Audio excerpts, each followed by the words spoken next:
Capítulo 1. Elágica.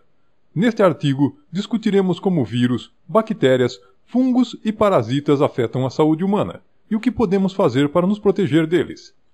Todo este projeto foi realmente inspirado por uma ligação telefônica que recebi da minha esposa quando ela estava visitando seus pais a milhares de quilômetros. Ela me disse que nosso filho mais velho de repente havia adoecido, e estava com febre alta, dor de garganta e glândulas inchadas.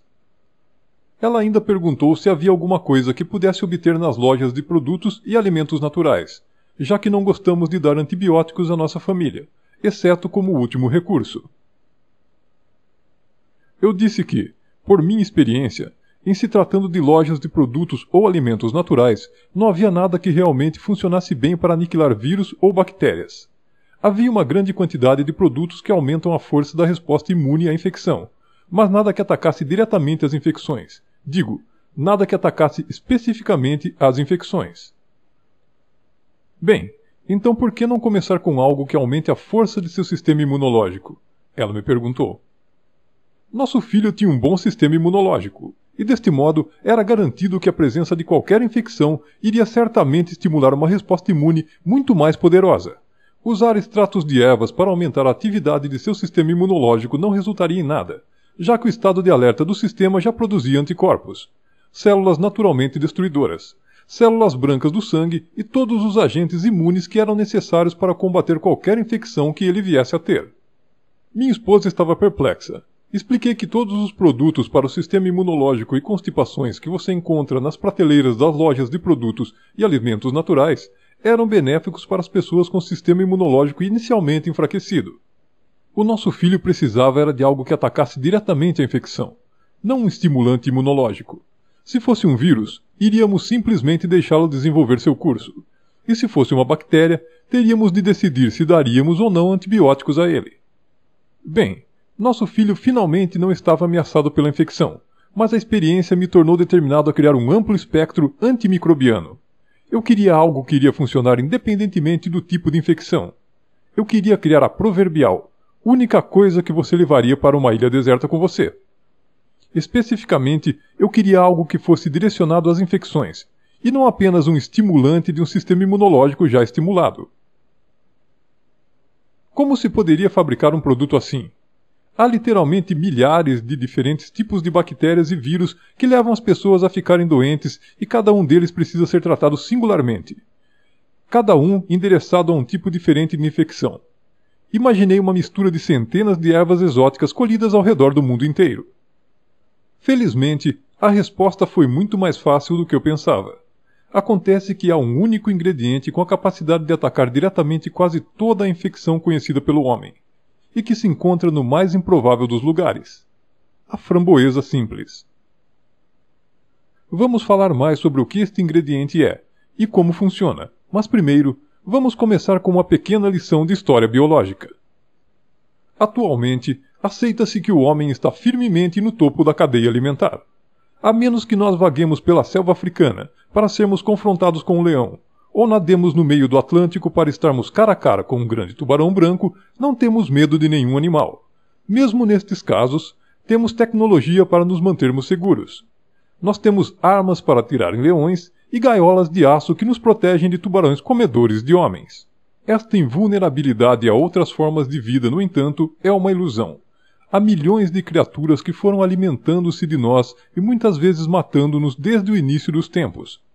Logicamente não estou me referindo a grandes e temíveis bestas com garras e dentes afiados, mas às mais ínfimas das criaturas de Deus. Estou falando de vírus, bactérias, fungos e parasitas. Ao longo da história humana, nós estivemos em guerra com esses micróbios infecciosos. Eles nos têm colonizado.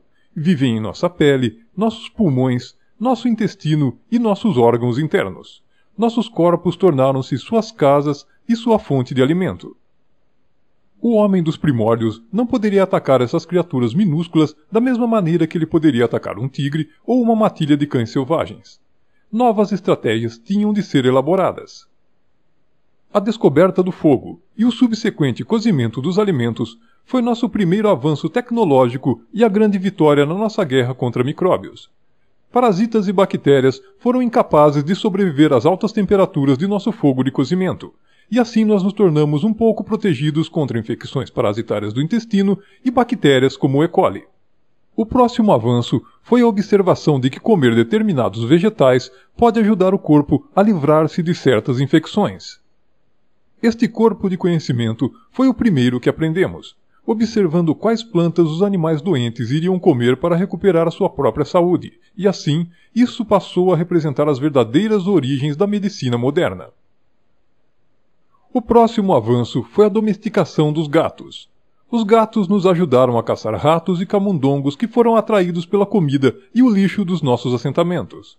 Nas comunidades onde os gatos eram desconhecidos, a população de ratos e camundongos cresceu, e não foi possível erradicá-los. Os ratos e camundongos não eram o problema. Certamente eles eram um incômodo, mas o verdadeiro perigo que representavam vinha de infecções por eles transportadas.